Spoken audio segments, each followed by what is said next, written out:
Good evening दोस्तों। आज सखा परिवार और यहाँ आए मित्रों के साथ साथ आप लोगों को भी एक बहुत अच्छी सी खुशखबरी देना चाहता हूँ। वो खुशखबरी मेरे लिए है और आपके लिए वो क्या हो सकती है वो आप समझो। अभी कुछ समय पहले एक खबर चल रही है कि ओशो आश्रम जो है वो बिक रहा है, बिक गया है। इसके संबंध में तरह तरह की प्रतिक्रियाएं हैं और मेरी भी अपनी प्रतिक्रिया रही है। आज मैं आपको बताना चाहता हूं कि सखा आश्रम भी बिक रहा है। लेकिन एक अंतर है, बस वो अंतर पहले बता दूं, उसके बाद मैं अपनी पूरी बात कहूँगा कि कैसे क्या है। वो अंतर ये है कि ओशो आश्रम ओशो के जीवित रहते नहीं बिका, या ऐसा कह लो जीवित रहते जो बिके उसके संबंध में उनकी कोई प्रतिक्रिया नहीं आई, और उनके जाने के बाद और जो आश्रम बिक रहा है उसको आप ही लोग आश्रम मानते हो। आप लोग आश्रम मानते हो, उसके लिए लड़ाई झगड़े, बातें, चर्चाएं और दुनिया भर की चीज़ें चल रही हैं। लेकिन मैं ये कहना चाहता हूँ कि वहाँ भी और यहाँ भी वैसे तो, लेकिन ये ज़मीन बिक रही, आश्रम नहीं बिक रहा। आश्रम मैं जहाँ रहा हूँ मैंने वहाँ बनाया है। मैं एक झोपड़ी में भी रहा तब भी आश्रम था, मैं एक छोटे से घर में फ्लैट्स में रहा वहाँ भी था, फिर उससे बड़ी जगहों में रहा। जहाँ भी रहा मैं आश्रम ही जिया, क्योंकि मैं अंदर के श्रम और पूर्ण विश्राम के साथ जो है वो अपने जीवन को जीता हूँ। और जितने भी लोग इसके हिस्से होते हैं वो ये जानते हैं कि मेरे जीने का ढंग क्या है। इसलिए मैं आपको बता देना चाहता हूँ, सखा आश्रम नहीं, लेकिन ये जगह बिक रही है जिस जगह पे इस समय ये आश्रम है। इस समय तो ये जगह बिक रही है, और बिकने के पीछे जो है वो हमारे मित्र गोपाल जो हैं, गोपाल बत्रा, तो उन्होंने हमको यहाँ पे निमंत्रण दिया था और बहुत प्रेम से हम यहाँ रहे। और लगभग 1 साल हो चुके हैं, 1 साल, 1 ही साल हुआ है जिसमें हम लोगों ने 6-7 महीने कोरोना को जिया है, और बाकी 5-6 महीने हमने प्रयास किया था कि हम यहाँ पे कुछ आगे की तैयारी करें और ऐसी स्थितियाँ बना पाएँ, इतना धन हो पाए कि हम गोपाल बत्रा जी का जो पैसा है वो उनको दें, क्योंकि वो उन्होंने अपने बच्चों के नाम लिया था। ये हमारा उनसे कमिटमेंट था। लेकिन कमिटमेंट जो था वो थोड़ा सा शायद ज़्यादा अवधि का था मेरे दिमाग में, उनके भी दिल में था। लेकिन स्थितियाँ कुछ ऐसी बनी कि उनको कुछ आर्थिक दिक्कतें आई, कुछ उनको जो उनके बिजनेस थे उसमें लॉसेस हुए हैं, और इन सब का कारण कोरोना ही है निश्चित। और भी कुछ कारण हो तो मैंने कह नहीं सकता, वो उनके हैं। लेकिन आज फुल एंड फाइनल मेरी शाम को उनसे बातचीत हुई, और बातचीत में ये निकल के आया कि दादा अब कोई ऐसी स्थिति नहीं बची है, ऐसी कोई संभावना नहीं है कि कहीं और से उन खर्चों की पूर्ति हो सके। तो फाइनली एक जगह यही है जिसको अब वो बेचना चाहते हैं, और मेरी ऐसी स्थिति नहीं है कि मैं इस जगह को खरीद सकूं। बिल्कुल स्पष्ट बात है, इसमें कोई भी छुपी बात नहीं है। मेरे अकाउंट में इस समय मेरे ख्याल से शायद 40,000 रुपये के आसपास पड़े होंगे, तो बाकी थोड़ा बहुत कैश होगा जिसमें ऐश होगा, तो इतना ही मेरे पास है। बाकी अभी जब यहाँ निर्माण कार्य हुआ था उस दौरान मैंने अपना सारा गोल्ड जो मेरे पास था, जो मेरे पास जमा पूंजी थी, थोड़े से कुछ और मित्र थे जिन्होंने पैसे इसमें लगाए थे, सहयोग के रूप में लगाए थे, जिसमें से एक लड़का यहाँ उपस्थित है, उसने भी कर्जा लेके 5 लाख रुपए दिए थे। और तो ये सब चीज़ें हुई थी, तो उस समय यहाँ पे किया था। अगर मुझे 2 महीने पहले बत्रा जी के तकलीफ़ का पता होता तो निश्चित ही शायद यहाँ ये निर्माण ना होता, और वो अगर धन मैं करता तो उनके सपोर्ट के लिए कर सकता था। लेकिन अब स्थिति ऐसी नहीं है, जो बीत गई सो बात गई, तो आगे बढ़ेंगे। तो फिलहाल ये स्थिति है, और मैंने इस जगह को खूब एंजॉय किया, और इस जगह से मैंने बहुत कमाई की, बहुत नोट कमाया मैंने। लेकिन वो नोट जो है वो बोट के रूप में है, होता है ना नोट और बोट। वो बोट है हमारे यहाँ रहने वाले इस सखा परिवार के बच्चे। मैंने जब मुझे ये 2 दिन पहले सूचना कंफर्म हुई थी, तो मैंने बच्चों के बीच बात रखी थी कि मैंने कहा कि इस तरीके की चीज़ है, बाकी बात तो मैं जब उनसे करूँगा तो फिर क्लियर होगा। तो मैंने इन बच्चों से पूछा आपका रुख क्या है? क्योंकि मेरे लिए ये सखा परिवार जो है वो बहुत कीमती चीज़ है। निश्चित ही इन बच्चों ने भी 1 साल अपने प्राणों से यहाँ सींचा है, मेहनत नहीं प्राण। और मैं प्राण क्यों कह रहा हूँ उसके पीछे भी कुछ बातें हैं, वो मैं बताऊँगा भी। तो इन बच्चों ने इसको सींचा, और जब मेरी 2 दिन पहले बात हुई तो इन्होंने कहा कि हम तो आपको छोड़ेंगे नहीं, आप कहीं जाओ। तो ठीक है, अब मैं जहाँ जाऊँगा वहाँ पे ये मेरे साथ जाएंगे। कहाँ जाता हूँ इसका अभी कोई पक्का नहीं है, थोड़ा बहुत विचार बना है। वो विचार मेरा थोड़ा पहले भी बन रहा था, लेकिन उस विचार में अभी थोड़ी सी रुकावटें हैं। अब उस विचार के संबंध में भी चिंतन मुझे कुछ करने हैं। उन चिंतनों में सबसे बड़ा चिंतन ये है कि हम जिस समाज में रहते हैं, उस समाज में आज की तारीख में अगर मैं किसी से किराए पे जाके बोलूं कि मुझे एक जगह दे दो और मैं उसमें किराए पे रहना चाहता हूं अपने इस परिवार के साथ, तो विश्वास मानना, मेरे अनुभव से मैं कह रहा हूं, बहुत बार मैंने ये चीज़ें चेज़ की हैं, कोई मुझे किराए पे कमरा भी नहीं देगा। जबकि मैं किसी का कुछ लेके भागूंगा नहीं, किसी का कुछ मुझे चाहिए नहीं। आज तक मैंने जिन फ्लैट्स में भी मैं रहा हूँ, उन फ्लैट्स में भी मैंने कई कई लाख रुपए लगा दिए। तो ये मेरे ढंग रहे हैं और फिर मैं छोड़ के चला आया। तो अब ये है समस्या मेरे सामने कि जो सामाजिक समस्या के रूप में कि मुझे कोई किराए पे देगा नहीं, और आशियाँ आज की तारीख में एकदम इतनी जल्दी निर्माण करना, जल्दी तब तक कह रहा हूँ जब तक ये आश्रम, क्योंकि अब उन्होंने बेचने का विचार आया, अभी उनके पास कोई ग्राहक है नहीं है मुझे पता नहीं है, और जब तक वो नहीं है तब तक हम यहाँ आए हैं। वो जितने भी दिन हैं, 10 दिन, 20 दिन, 1 महीना, 2 महीना, 3 महीना, मुझे नहीं पता, आई डोंट नो कि वो कब तक है, लेकिन बस उतने ही दिन तक हम यहाँ पे हैं।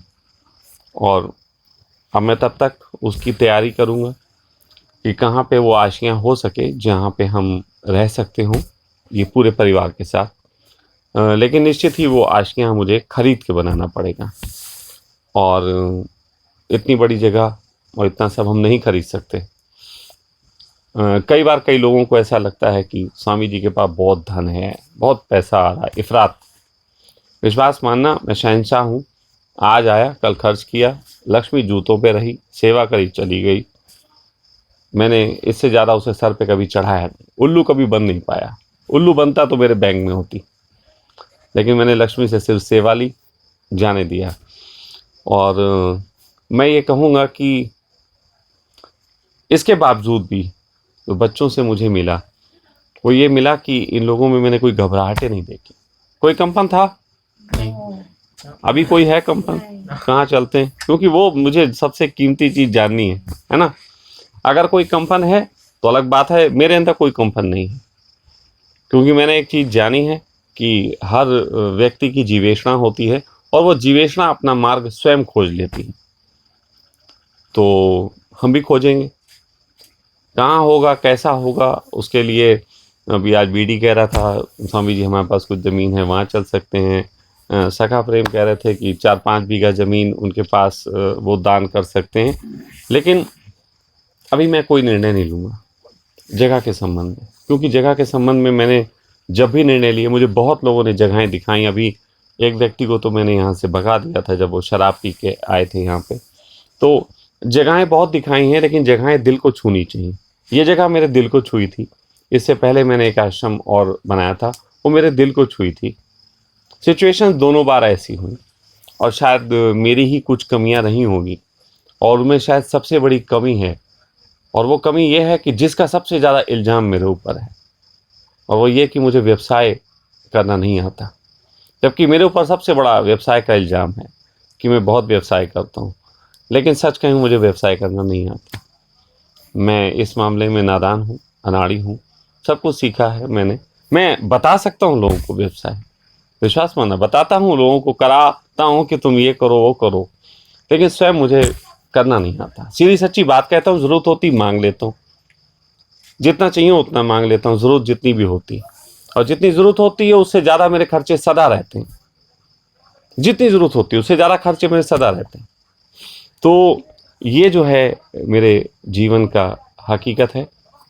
तो अब ये जो जगह बिक रही है, मैं इतना कह देना चाहूँगा कि यूं तो हम यहाँ से आज शाम से ही निकल गए, क्योंकि उन्होंने कहा, हमने तैयारी शुरू कर दी। इसीलिए मैं आपके बीच आया। मेरे दिल में भार रख के मैं किसी दिन आके आपको बोलूँ, ये मेरा स्वभाव नहीं है।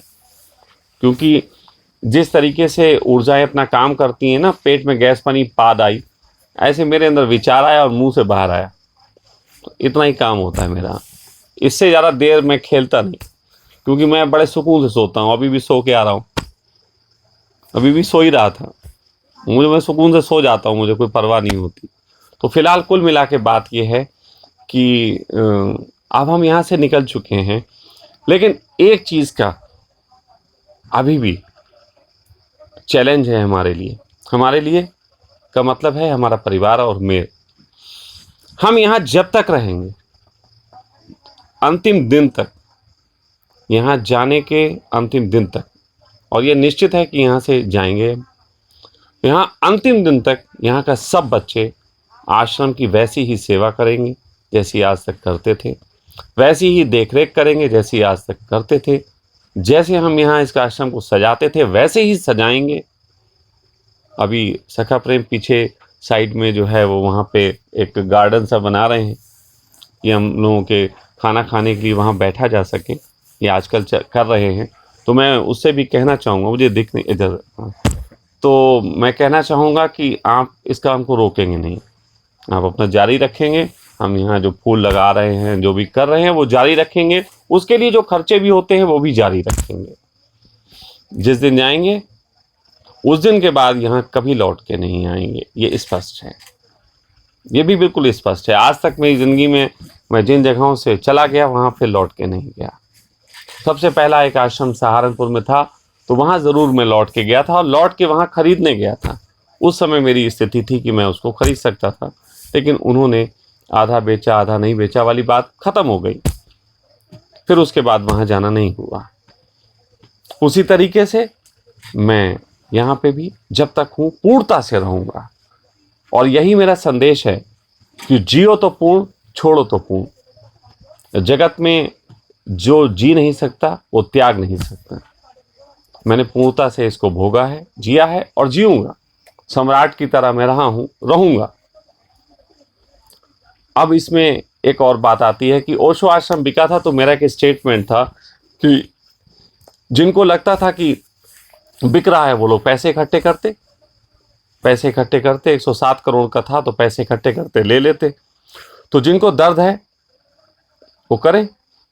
लेकिन एक चीज़ बता देता हूँ, कुछ लोगों के मुझे मैसेज आएंगे तुरंत, मुझे पता है, तुरंत मैसेज करेंगे, स्वामी जी आप हमारे यहाँ जाइए, हमारा घर आपके लिए खुला है। कुछ लोगों के मैसेज आ जाएंगे, स्वामी जी कि हमारे पास जगह है, इस पे बना लीजिए। बहुत लोग आएंगे मैसेज, मुझे पता है मैसेज आएंगे, और इसीलिए मैं अभी बोल दे रहा हूँ कि मुझे मैसेज मत करना, मुझे मैसेज मत करना, क्योंकि मेरी नज़र में मैं आपसे कह ही नहीं रहा कि इस आश्रम को खरीदो। मैं नहीं कह रहा, ना ही किसी से चंदा करने को कह रहा हूँ कि कोई चंदा किसी तरीके का करेगा, क्योंकि आज शाम से मैं यहाँ से निकल गया, ये बोल चुका हूँ। मैं निकल गया, रह रहा हूँ इस पृथ्वी पे। कहते हैं संबोधि की घटना होती है, मृत्यु की घटना और जागरण की घटना। जिस दिन कोई संबोधि घटती है उस दिन वो इस पृथ्वी पे होते हुए भी नहीं होता है, उस दिन वो चला गया होता है। उसके बाद भी वो यहाँ रहता है, पूरी तरह से रहता है, जीता है और जाता है। संबोधि की घटना के संबंध में जिनके स्वाद होंगे वो जाने, लेकिन एक इंसान होने के नाते जितने भी यहाँ बच्चे हैं, मेरा एक संदेश है कि जियो पूर्णता से, छोड़ो तो पूर्णता से। अंदर से निकल गए हम सब जानते हैं, मैं जानता हूं, मैं अपने बच्चों के चेहरे पे देखता हूं, ये बच्चों के चेहरे पे भी यही बात है कि डैड अब तो बात खत्म। ये सब मुझे डैड बोलते हैं कि डैड अब तो बात खत्म। लेकिन मैं ये कहता हूं कि बात खत्म हो गई, ये पक्की बात है, लेकिन रहेंगे पूरी तरह से और जाएंगे पूरी तरह से। और जिन लोगों के अंदर से ये आ रहा हो कि स्वामी जी आप हमारे यहाँ आ जाइए, स्वामी जी आप हमारे यहाँ रह लीजिए, मैं आप सबसे विश्वास से कहता हूँ, आप चाहे कितने भी विश्वास से भरे हों, लेकिन मुझे झेल नहीं पाएंगे, हमारे परिवार को झेल नहीं पाएंगे। ये साले स्वतंत्र लोग हैं, ये किसी की मालकियत के नीचे नहीं जीते, विश्वास मानना। मैं सबकी बात कर रहा हूँ यहाँ, अपनी केवल बात नहीं कर रहा हूँ, मैं तो अकेला बाहरी हूँ। लेकिन यहाँ जितने भी लोग हैं ना, ये स्वतंत्र हैं, इन्हें स्वाद लग चुका है स्वतंत्रता का। तो तुम्हारे घर में आ जाएंगे, तुम्हारी कुर्सी पे ही मालिक बन के बैठ जाएंगे, ये सम्राट की तरह ही जीते हैं, यहां भी मालिक की तरह वो मालिक बन के बैठ जाएंगे। तुम्हें बर्दाश्त नहीं होगा, क्योंकि इस दुनिया में जब तक लोगों का है कि आ जाओ स्वामी जी, आ जाओ मेरे पास आ जाओ स्वामी जी, यहाँ आ जाओ स्वामी जी, मेरे घर आ जाओ, ये जो लोग करेंगे ना, ये सब वो लोग हैं जो मेरा मेरा ही कर रहे हैं। लिख के लाओ कागज पे, मेरे नाम नहीं, सखा परिवार के नाम लिख के लाओ, हम लेंगे। क्योंकि तुम्हारी कागज की मालकियत है, वो छीन लेंगे तभी तुम रुकने दोगे, वरना फिर 4 दिन रुकेंगे, 4 दिन बाद तुम वही नौटंकी शुरू कर दोगे, तो ये नहीं चलेगा। हमारा आश्रम बिका, इसकी जिम्मेदारी हमारी, सखा परिवार की। हम सब मूर्ख हैं, हम सब मूर्ख हैं, यहाँ भावनाओं के लिए जिए, यहाँ इसके लिए कोई बिजनेस नहीं बनाया, इसको हमने शराबियों को किराए पे नहीं उठाया। हाँ, कल शराबें बिकेंगी, जो लेंगे वो बिजनेस करेंगे, फिर शराबें बिकेंगी, अय्याशियाँ होंगी जो होती हैं आस पड़ोस में जितनी भी जगह हैं। कल शनिवार है, आप लोग देख लेना, शनिवार इतवार को देख लेना, यही होता है, सिर्फ शराबें बिकती हैं, अय्याशियाँ होती हैं, और हम बदनाम हैं अय्याशियों के लिए और शराबों के लिए, और यहाँ शराब नहीं पी जाती, अय्याशी नहीं होती है। कमाल की बात। और इसलिए ये बिक रहा है। तो हमने कहा हम मूर्ख हैं, जिम्मेदारी हमारी है। सखा परिवार और मेरे अतिरिक्त एक भी आदमी इस जमीन के बिकने के लिए जिम्मेदार नहीं। सिर्फ सखा परिवार के वो सदस्य जो चाहे दूर हैं और मानते हैं, जो चाहे यहां हैं और मानते हैं, सिर्फ उन्हीं की जिम्मेदारी है। और जिम्मेदारी यह है कि जब मैं तुमसे कहता था कि चीख चीख के चिल्लाओ, बताओ लोगों को कि हम क्या हैं, तो तुम चुप थे, तुम्हारी अच्छाइयां तुम्हें बोलने नहीं देती थी। अरे स्वामी जी क्या कहना, लोग गाली दे रहे हैं, अरे नहीं स्वामी जी क्या कहना, इनको मूर्खों को छोड़ो, ये कमी थी तुम्हारी। तो इसलिए एक भी आदमी ये नहीं कहेगा कि सखा आश्रम बिक रहा है, मुझे दुख हुआ। दुख करो, चिंतन करो, अपनी सोच पे करो कि तुम्हारी सोच के कारण बिक रहा है। मैंने व्यवसाय अगर किया होता तो ये नहीं बिकता। यहां पे इन लोगों ने व्यवसाय किया होता, ये भी लड़ झगड़ के चीजें करे होते, जैसे जो विरोध करने वाले एक्टिव होते हैं वैसे ये एक्टिव होते ना, तो ये नहीं बिका होता। लेकिन मैंने इनसे कहा था कि कर लो। ये भी आपसे कहूंगा कि मैंने कहा था नहीं कहा था जी, सबसे कहता था मैं कि लड़ो, बोलो, बात कहनी चाहिए। तुम लोग चुप रहते हो, तुम लोग अपने आनंद में डुबकी लगाने की बात करते हो, एक दिन तुम्हारी जमीनें छीनी जाएंगी। लेकिन आनंदित व्यक्ति की पहचान होनी चाहिए जो दो तरफा, सिर्फ अकेला मैं लड़ता था, सिर्फ अकेला मैं चिल्लाता था, और बदनामी भी सिर्फ मेरी है। सखा परिवार का कोई बच्चा बदनाम नहीं, मैं बदनाम हूं, निंदा कर रहा हूं क्योंकि मैं कह रहा हूं। लेकिन मैं अकेला ही था जो कोशिश करके पूरे परिवार के एक एक खर्चे चलाता था। आप में से बता दे कोई बच्चा जो अपने घर से मंगा के खर्चे किए हो? किसी ने किए? आज सबके सामने बात हो रही है, किसी ने किए? नहीं। लेकिन हाँ, कुछ लोग होंगे जिनके कुछ खर्चे मैंने किए, उनके घरों के भी। तो मैंने कुछ कर लिया, अपने लिए स्टोर कर लिया, संपत्ति बना ली अपनी। कहीं कोई है मेरी प्रॉपर्टी? पूरी पृथ्वी पे मेरे नाम एक ईंट हो तो बता दो, एक ईंट। तो बात ऐसी है, ये बात मुझे कहनी पड़ रही है कि ओशो आश्रम बिका, जो उसको आश्रम मानते हो वो जिम्मेदार है। सखा आश्रम अगर बिकता है, फिर कह रहा हूं जमीन, अभी मैं जिंदा हूं, मरा नहीं हूं, ऐसे आश्रम में खड़े कर सकता हूं।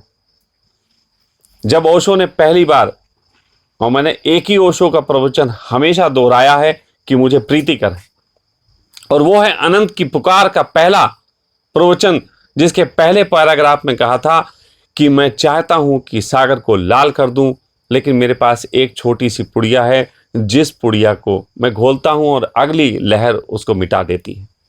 आप सब मेरा साथ दें, आप सब अपने रंगों की पुड़ियाएं मेरे साथ मिलाएं, तो फिर संभव है ये सागर लाल किया जा सके। मैंने भी यही कहा, हमेशा मैंने भी यही कहा कि ये अकेले की लड़ाई नहीं है। लड़ रहा हूं मैं अकेले, मना नहीं करता हूं, लड़ाई अकेले ही लड़ता हूं, लेकिन सबके सहयोग की जरूरत पड़ती है। मेरे पिता की संपत्ति मैंने ली नहीं, घर त्याग दिया।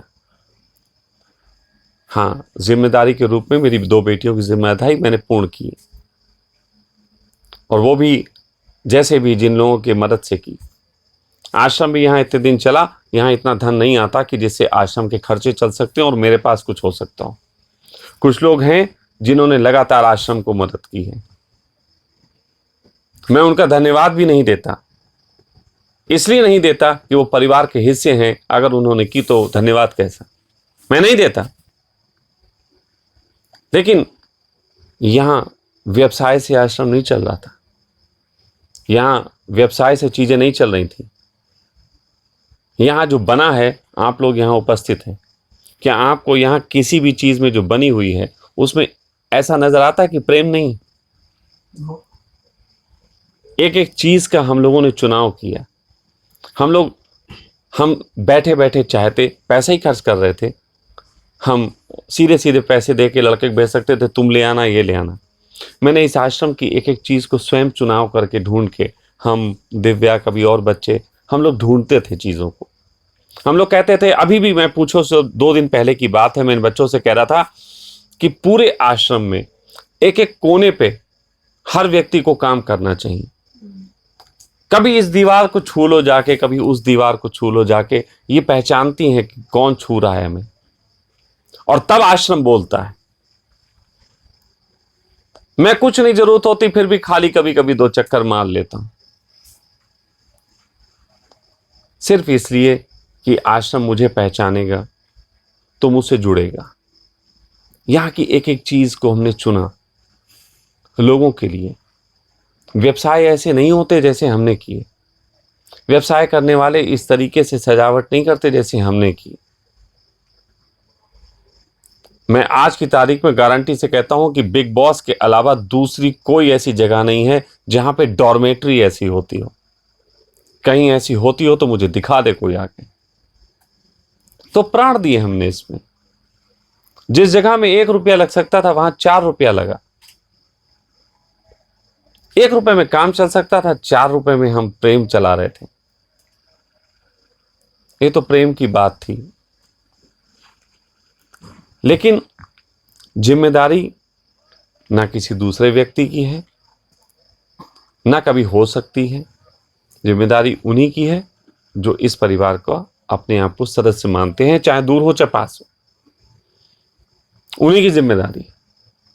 और मैंने इसीलिए आज ऐसी बात कही कि मुझे कोई भी आदमी ऐसा मैसेज नहीं करेगा कि स्वामी जी आओ हमारे यहाँ रह लो, हमारे यहाँ जगह है, हमारे यहाँ घर पड़ा हुआ है। मैं किसी साले के पड़े हुए घर में, किसी साले की पड़ी जगह में नहीं रहूँगा। अभी तक मैंने हमेशा ये कहा कि प्रेम पूर्वक निमंत्रण है, मैं चला गया, रह लिया, उसके बाद जब कहा तो मैं चला आया। लेकिन अब एक बात पक्की है कि अब तो अपने नाम से लूँगा, क्योंकि तुम यही भाषा समझते हो, ये दुनिया यही भाषा समझती है। और मैं अपने नाम से भी जब लेने को कहता हूं तो एक बात आज कह देता हूं, और भविष्य इसको याद रखेगा कि मेरे नाम से लेने का अर्थ ये नहीं होगा कि आने वाले समय में मेरे बच्चे आके किसी से कहें कि तुम परिवार से निकलो, मेरे बाप का है। और मेरे नाम का होगा तो मेरे जो वसीयत है वो इन बच्चों की है और किसी की नहीं। मेरे खून के रिश्ते के जो 2 बच्चे हैं, मैं उनसे पहले ही कह चुका हूं कि मेरे पिता का जो था वो तुम्हें गया, लेकिन मैं आगे जो करूंगा इस परिवार के लिए करूंगा, क्योंकि इसे परिवार को मैंने कमाया है। मैं अपने जीवन में जैसा भी जिया, हमारे स्वामी जी थे मेरे संग, स्वामी योगेंद्र भारती, उनसे मुझे बड़ा प्रेम रहा। मुझे जगत में 2-3 लोगों से बहुत प्रेम रहा। मेरे पिता से, स्वामी योगेंद्र भारती से, ओशो से। ये 2-3 लोग हैं। अब इन 2-3 लोगों से मैंने जिंदगी में कुछ चुरा लिया। मेरे पिता से मैंने एक ही चीज चुराई कि जब मैं जाऊं तो मेरे निकट का कोई भी व्यक्ति ऐसा ना हो जो मुझसे दुखी रहा हो। ऐसा जीवन जीना है। मेरे पिता कर्जे ले लेके भी दूसरों की मदद करते थे, मैंने भी किया है, अभी भी करूंगा, आगे भी करूंगा, करता ही रहूंगा। स्वामी योगेंद्र भारती जी जो थे, उनको म्यूजिक सिस्टमों से बड़ा प्रेम था, या कुछ भी वो अच्छा करना, वो भी ऐसा परिवार चाहते थे। ये मैंने वो किया। उनको भी बहुत था कि म्यूजिक सिस्टम अच्छे यहाँ बने। इतनी छोटी सी जगह में 4-5 म्यूजिक सिस्टम लगा, छोटा वाला भी है, उससे बड़ा वाला भी है, बहुत बड़ा वाला भी है, यहाँ पे भी लगा। मतलब म्यूजिक सिस्टम मैंने उनके लिए लगा रखे।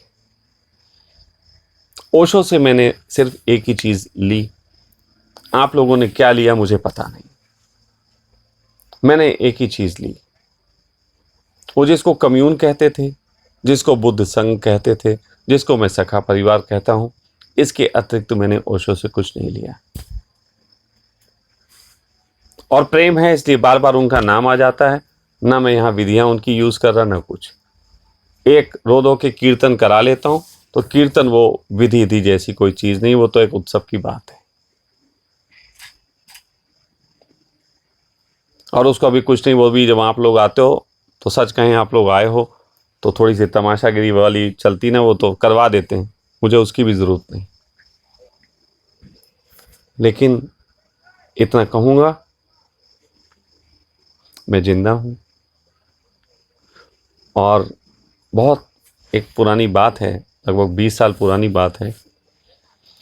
जब मैंने घर छोड़ा था तो उस समय कुछ लोग मेरे पक्ष में थे, कुछ विपक्ष में थे, कुछ लोग मेरे खिलाफ थे। तो एक बार एक आदमी, वो मेरे थोड़े खिलाफ था, और मेरी माँ बैठी हुई थी, जबकि मेरी माँ भी मेरे खिलाफ थी उस समय। तो उस आदमी ने मेरी माँ से कहा था कि तेरा लड़का ना ये भीख मांगेगा। मेरी माँ ने एक बड़े, जबकि मेरे खिलाफ थी, मेरी माँ बहुत खिलाफ थी, लेकिन मेरी माँ ने एक बात कही थी। उसने कही थी, बाकी तो जो भी सही, लेकिन एक बात से मैं राजी नहीं हो सकती कि ये भीख मांगेगा, क्योंकि ये मेरा दूध है और मैं जानती हूं ये भीख नहीं मांग सकता। विश्वास मानना, जिस दिन भीख मांगने की नौबत आएगी उस दिन मैं डकैती डालना पसंद करूंगा,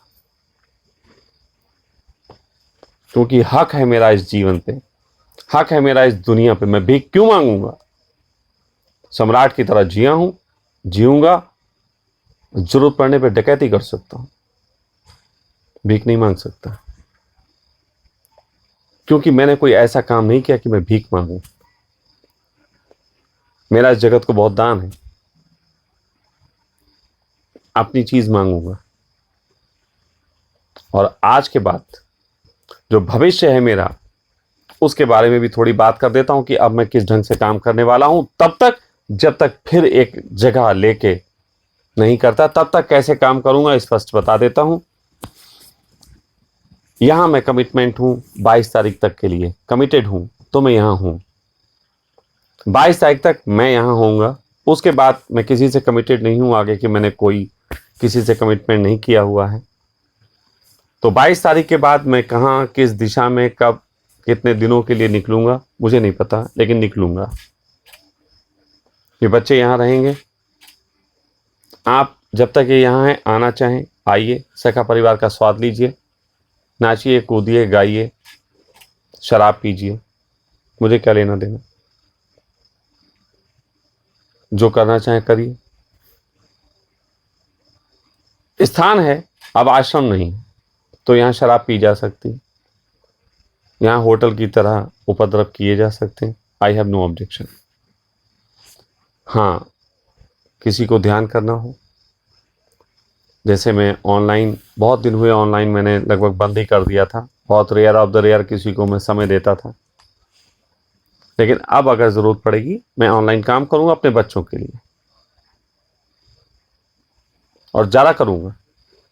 मैं ऑनलाइन शिविर भी लूँगा, मैं ऑनलाइन योग निद्रा भी कराऊँगा, मैं ऑनलाइन सारी थेरेपियाँ जो मैं करता हूँ वो करूँगा, ऑनलाइन किया जाएगा।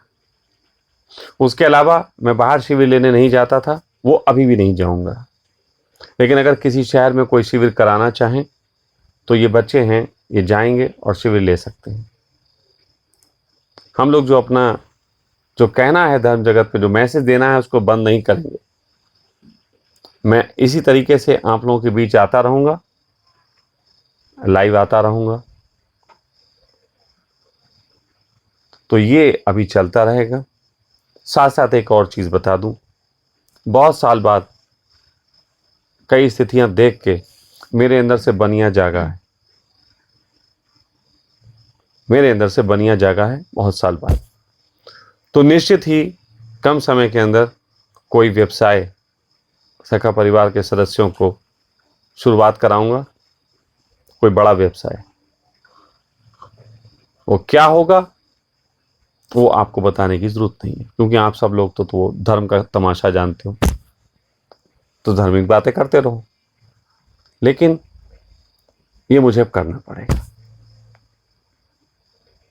क्योंकि कभी भी आगे फ्यूचर में जब मैं इन बच्चों के लिए एक और जगह का निर्माण करूंगा, तो वो निर्माण निश्चित ही चंदे पे नहीं होगा,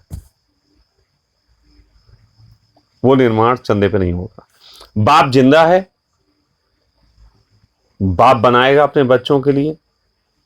मैंने अपने पिता को एक बात कही थी, मेरे पिता ने कहा था, क्या तुम मेरे प्रति जिम्मेदार नहीं हो किसी चीज के लिए? मैंने कहा बिल्कुल नहीं। कोई भी शिष्य अपने गुरु के प्रति जिम्मेदार नहीं होता, कोई भी पुत्र अपने बाप के लिए कोई जिम्मेदार नहीं होता। बाप से पैदा हुआ है बेटा, तो बाप की जिम्मेदारी होती है बेटे के प्रति। एक फल के प्रति पेड़ की जिम्मेदारी होती है, फल की कोई जिम्मेदारी पेड़ के प्रति नहीं होती, फल की जिम्मेदारी उसके आने वाले फल के लिए होती है, उसके अंदर जो बीज है उसके प्रति होती है। कोई फल पेड़ से गिरने के बाद 2 बाल्टी पानी डालने नहीं जाता। तो मैंने अपने पिता से भी यही कहा था, मैं आपके प्रति कोई जिम्मेदारी नहीं निभाऊंगा, लेकिन अपने बच्चों के प्रति मैं पूर्ण जिम्मेदारी निभाऊंगा। मुझे जितना गैर जिम्मेदाराना तब लोगों ने देखा जब मेरे पिता जिंदा थे, उतना ही ज्यादा जिम्मेदार मुझे लोग तब देख रहे हैं जब मेरे पिता नहीं है। जब तक ओशो जिंदा थे, किसी की नजर में उनके लिए किसी तरीके की कोई जिम्मेदारी नहीं थी, लेकिन ओशो के जाने के बाद लोगों की जिम्मेदारी है, वो ओशो के प्रति नहीं है, वो उनके प्रति है। जो संदेश तुमने समझा, जाना, तुम्हारे अंदर जो बीज है उसके प्रति जिम्मेदारी है। मैं जब कहता हूं कि मैं ओशो के प्रति जिम्मेदार नहीं हूं, तो मेरा यही अर्थ है कि वो मेरे पिता जैसे अगर थे तो मेरे अंदर जो बीज डाल गए, वो बीज आगे कैसे जन्मेगा, मैं उसके प्रति जिम्मेदार हूं। वो बीज सखा परिवार के रूप में जन्मा, मैं इसके प्रति जिम्मेदार हूं। तो ये जिम्मेदारी मैं निभाऊंगा। जैसे 2 बच्चों के विवाह की जिम्मेदारी निभाई थी, ऐसे ये सखा परिवार के सारे बच्चों के लिए मैं जिम्मेदारी निभाऊंगा। उसके लिए मैं व्यवसाय करूं, उसके लिए मैं लोगों को लेक्चर दूं, थेरेपी कराऊं, मैं क्या करूं, मुझे कोई परवाह नहीं। और जरूरत पड़ने पे डकैती भी कर सकता हूं, ये मैं पहले कह चुका हूं। भीख नहीं मांगूंगा, क्योंकि कोई भी बच्चे अपने भिखारी बाप की इज्जत नहीं कर सकते, और अगर कोई भिखारी अपने बाप की इज्जत कर रहा है तो वो आने वाली पीढ़ियों को भी भिखारी बना रहा है। मैं नहीं बनाना चाहता। तो ये बात बिल्कुल स्पष्ट है कि आने वाले समय में यह स्वरूप रहेगा। हाँ, ये जरूर है कि इस समय हमें आशियाने की सबसे ज्यादा जरूरत है। उसके लिए मेरी आंखें खुल चुकी हैं, मैं अपने तरीके से प्रयासरत हूं। जैसा भी करूंगा, छोटा बनाऊं बड़ा बनाऊं, बनाऊंगा।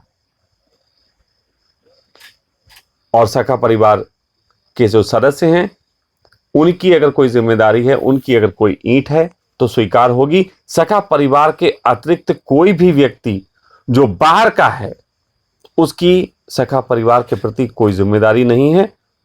ना वो आश्रम या जगह के बिकने का रोना और टंटा गाएगा, कोई जरूरत नहीं उसकी। लेकिन सखा परिवार के जितने भी सदस्य हैं, फिर कह रहा हूं, यहां या कहीं भी, उनकी जिम्मेदारी है। उनकी जिम्मेदारी है इस बात का एहसास करने की कि तुमने कौन सी कमियां छोड़ी। तुम मुझे प्रेम करते हो। बहुत से ऐसे लोग हैं जो मुझे प्रेम करते हैं लेकिन अपने घर में बताना नहीं चाहते कि मुझे प्रेम करते हैं। अपनी वॉल पे मेरे बारे में लिखने में शर्माते हैं। यह है तुम्हारी जिम्मेदारी और यह है कारण कि आज यह जगह बिकती है। अगर तुम शर्माए ना होते, अगर तुम घबराए ना होते, अगर तुमने अपने दिल में जो बात थी वो लिखी होती, तो आज यह जगह नहीं बिकती। मैंने देखा ओशो कुंभ के दौरान कितने लोग यहां मुफ्त में रह के चले गए। एक आदमी भी यहां की पोस्ट नहीं डालता। हरामखोरी करने में तुमने कोई कसर नहीं छोड़ी। तब तो यहां मजे लिए जाते थे। कितने लोग यहां फ्री रहे। और कह दे कोई किसी दिन उनको खाने की कमी हो, भरपूर अच्छे तरीके से बढ़िया खाया है। दो रजाइयां डाल के सोते थे। तब मौज ऐसी चल रही थी कि कुछ लोग तो रजाइयां एक पीठे लगा लेते थे, एक ऊपर ओढ़ते थे, एक पैरों में डाल लेते थे। 3-3 भी रजाइयां मैंने देखी लोगों को सोते। इतने तो घर में भी उनको नहीं मिलती होंगी। यहां मौज चल रही थी। लेकिन एक पोस्ट मैंने उनकी वॉल पे नहीं देखी अपनी। जिम्मेदार इन जैसे हरामखोर हैं। मैं हरामखोर कह रहा हूं, खोल के कह रहा हूं। बुरी लग रही है, मेरे खिलाफ लिखो, तुमसे मैं प्रचार करवाऊंगा अपना। क्योंकि मैं वो बाबा नहीं हूं जो अपने जीवन काल में 5 साल के लिए लोगों के बीच आता है। मैं 5000 साल तक आने वाले समय में तुमसे हजम नहीं हो पाऊंगा। अभी तो तुमने मेरे रूप को पूरा देखा भी नहीं। अभी तो तुम्हें मेरी क्षमताओं का पता भी नहीं। अभी तुम्हें पता भी नहीं कि मैं क्या क्या कर सकता हूं और किस किस ढंग से कर सकता हूं। ये बात अलग है मैं ना करूं, लेकिन मैं कर सकता हूं। और ये जितनी बातें कह रहा हूं, एक बात भी दुखी होकर नहीं कह रहा हूं। ये मैं नहीं कह रहा हूं आज मैं बहुत दुखी हूं, व्यथित हूं। सच कहें तो आज ऐसा लग रहा है जैसे मेरे अंदर के हनुमान को अंदर के ही जामवंत ने जगाने के लिए आवाज दी हो। तो मैं खुश हूं। तो मुझे कल या परसों किसी ने पूछा, स्वामी जी आप थोड़े से कमजोर हो गए। मैंने कहा बेवकूफ, पेट कम हो जाना कमजोरी नहीं होती, ये फिटनेस का तरीका है। 6 पैक निकलने के करीब हैं, तुम्हें लग रहा है कमजोर हो गए। मैं फिट हो रहा हूं। परमात्मा पहले से मुझे फिट कर रहा है वो दौड़ने के लिए। एक जमाना था जब मैं इतनी मेहनत करता था कि मुझे देख के लोग हैरान हो जाते थे कि इतनी मेहनत। तो मेरे हाथ छिल जाते थे, खून निकलता होता था, लेकिन मैं अपना कार्य करता रहता था। सन्यासी था। तो एक बार मुझसे किसी ने पूछी थी कि स्वामी जी आपको जब देखते हैं, काम करते देखते हैं, आप आराम कब करते हैं? तो मैंने कहा पागल, मैं जब काम करता हूं तभी आराम कर रहा होता हूं। बाकी वक्त तो मैं सिर्फ बैठा होता हूं। आराम तो मेरे काम में छुपा हुआ है। लेकिन वो जज्बा मैं भूल गया था। इतने दिनों से मैं वो जज्बा शायद भूल गया था कि जब मैं काम करता हूं तभी तो मैं आराम करता हूं। जब मैं चल नहीं पाता हूं तभी तो मैं थक जाता हूं। वो जज्बा मेरा जग रहा है। तो इसलिए मैं आनंदित हूं, दुखी नहीं हूं। बाकी इस जगह से हमें जो प्रेम मिला, हमें जो सबक मिले, वो मेरे लिए कीमती हैं। और वो इसलिए कीमती हैं कि मैं उन सबक को लोगों को बता के जा रहा हूं। अगर वो अंदर होते तो कोई कीमती नहीं होते। कुछ लोग कहते सबक लिए, अंदर सबक लिए चले गए। मेरे साथ मेरे सबक नहीं जाएंगे। मेरे सबक यहां रह जाएंगे, क्योंकि आने वाले समय में बहुत से सखाओं को बहुत कुछ झेलना है। ये उनके काम आएंगे। तो मैं यही कहूंगा कि कम से कम सखा आश्रम की जमीन बिकने के लिए कोई टोटा नहीं करेगा, किसी को रोने की जरूरत नहीं है। हाँ, कुछ लोग आज अपने जाम लड़ा सकते हैं, कुछ लोग 2 पैक ज्यादा पी सकते हैं, मैं उनसे कहूंगा 3 पैक ज्यादा पियो, जल्दी मरो, है ना, मुझे कोई आपत्ति नहीं है। तो हम जो हैं हम अपने काम पे लगेंगे। अब हमारी ग्रो का वक्त आया। मैंने ऐसे कभी सुना था, कोई इस तरीके की बात कहता था कि एक आध्यात्मिक व्यक्ति के जीवन में आता है कि एक समय वो साधना करता है, फिर उसके बाद वो विश्राम में जाता है, फिर उसके बाद एक वक्त आता है जब वो बहुत दौड़ता है। ऐसा कुछ सुना था मैंने, इस तरीके की बातें। तो शायद ये तीसरा वाला चरण आया, अब मैं दौड़ूंगा। तो मैंने आज जो बातें कही, इसमें आपके कोई प्रश्नों को लगभग छोड़ा नहीं है, जो आप बाद में उठाओ, और जो उठाओ तो उठाते रहो, मुझे क्या फर्क पड़ रहा है, मेरी कौन सी भैंस को ले जाओ, है ना। तो खूब उठाओ, पड़ोसी की भैंस भगवान करे तुम्हारे घर में घुस जाए।